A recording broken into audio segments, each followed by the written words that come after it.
Hi there, welcome. My name is Laura J. Swan. I'm a women's transformational coach and a leadership mentor. And the work I do with women, I often talk about archetypes. The book I wrote, Reclaim Your Power, we move through 9 different archetypes of feminine power. Each one of them represents a different aspect of our femininity, of our true self, and every woman has all of these aspects within her.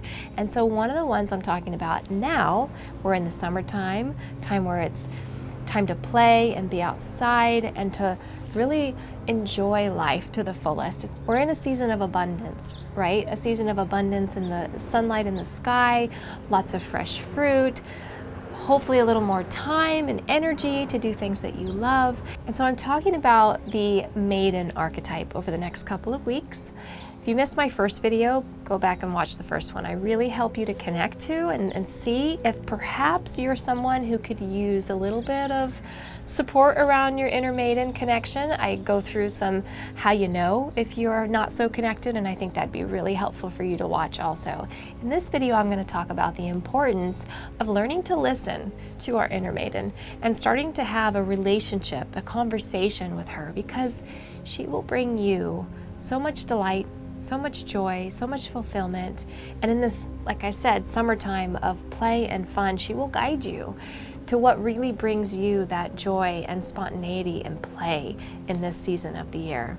So in our first video, I did a little closed eye visualization, and we're gonna do a very brief one here again. I'm gonna ask you to close your eyes, okay?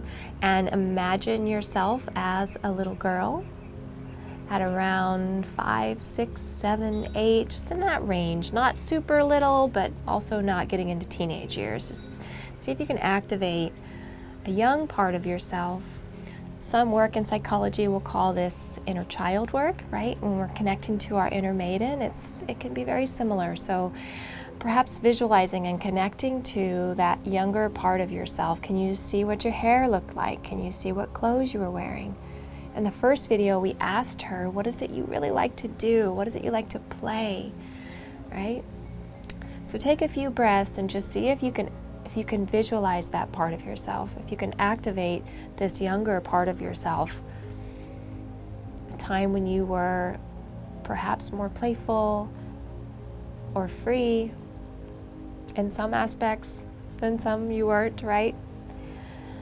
Okay, now I'd like you to open your eyes, and the value of connecting to this part of ourselves and to listening to her needs and her desires. This is what the basis of a lot of inner child work is, and a lot of the work I do with clients and with women is we touch on some of this.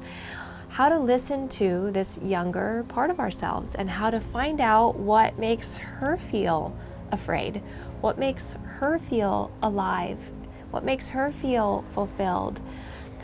When you connect into that part of yourself and listen to what she needs, you're actually participating in remothering yourself, right? And taking care of yourself and nurturing yourself and listening to a very young part of yourself that, regardless of whether you were listened to and tended to and taken care of as a young girl, we can choose to do that now as adults.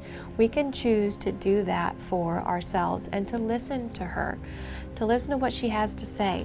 And she has a lot to say. I definitely can vouch for that.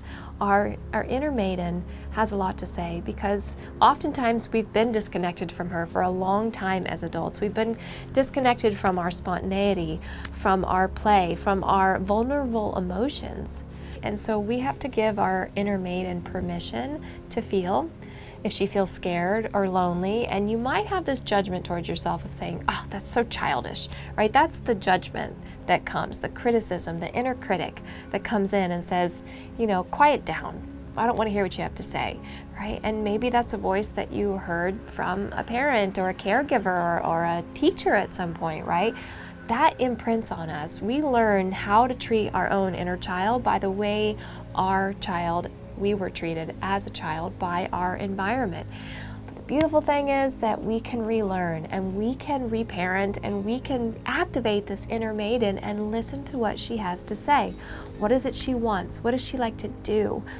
this summer, I encourage you to connect to this inner maiden. Listen to what she wants to do. What does she like to play? Maybe she wants to go wander in the forest, or go swimming at the beach, or go swimming at the pool, or make some fun meal that she used to have when she was a child. And I encourage you to listen and take time each day. As we're in this maiden archetypal exploration over the next couple of weeks, take time each day to visualize her, talk to her, ask her, what is it that you're wanting today? What is it that you're needing today? And this can help us to bring that relationship into our everyday lives, start to practice feeling connected to that part of yourself, and notice how it starts to really change your life. Okay? So next week is going to be our final week on the Maiden archetype. I hope you've enjoyed the process so far, and I look forward to seeing you in the next video.